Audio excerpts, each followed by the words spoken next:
Kwanza ni kumshukuru Maulana kwa siku nyingine tena na kwa wakati mwingine tena, lakini pia kuonana nanyi kuelezea maandalizi ya timu yetu ya Dodoma Jiji mpaka sasa hivi kuelekea kwenye mechi yetu dhidi ya Mtibwa Sukari. Maandalizi yetu kwenye kiwanja cha mazoezi yameenda vizuri baada ya mechi yetu iliyopita.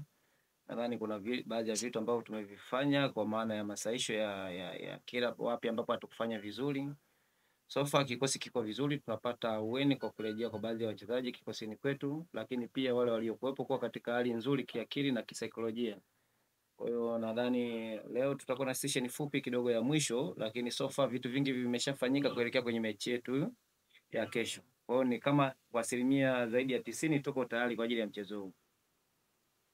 Swali kwa kocha. Swali kwa jeshi. Lakini kocha, tueleze hali ya kikosi kama kuna wachezaji majeruhi au la.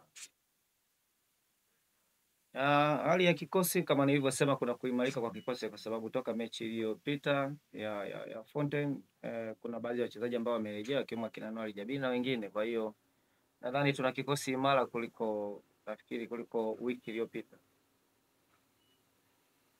Swali lingine waandishi kwa mwalimu. Naitwa Pablo kutokea AFL. Kocha, umetoka kupoteza mchezo dhidi ya Fountain. Umejipangaje kwa ajili ya kurejesha imani pia kupata kuvuna pia alama tatu ambazo zitakuweka mazingira sawa? Nafikiri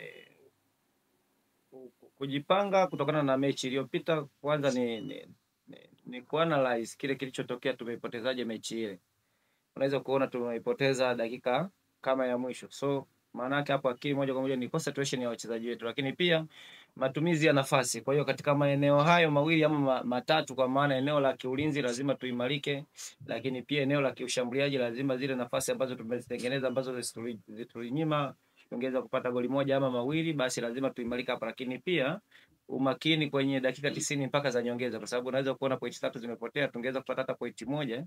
So nadhani kwa sababu tuko na wachezaji ambao ni wana ukomavu, tuna wachezaji ambao wana ukomavu, lakini pia sisi kazi yetu ndio kama hiyo. Kama unavyojua ligi, wakati mwingine timu inaweza kutumia advantage ya kucheza nyumbani, na sisi tunarejea kwenye mechi ya nyumbani, tuone namna ambavyo tunaweza tukafanya vizuri. Ni muhimu sana kwenye mechi kama hii kuingia na tukawa tumeimarika, kwa sababu unapoelewa kama timu yetu ya Dodoma Jiji ni lazima tufike at least kwenye pointi 7 mahali ambapo walipo wenzetu. Ligi haijaenda mbali, lakini ni lazima catch up kuanzia sasa hivi. So kama ambavyo umeuliza, ni lazima tuwe tumeimarika kwenye mechi ile kutoka kwenye eneo la kiulinzi, namna ambavyo tumefanya makosa kwenye mechi ile, lakini pia muhimu zaidi ni nafasi ambazo tunazozitengeneza zinaweza kutumikaje ili kusudi kuifanya mechi kuwa nyepesi kwetu, lakini mwisho ni umakini kwa dakika zote mpaka dakika za mchezo.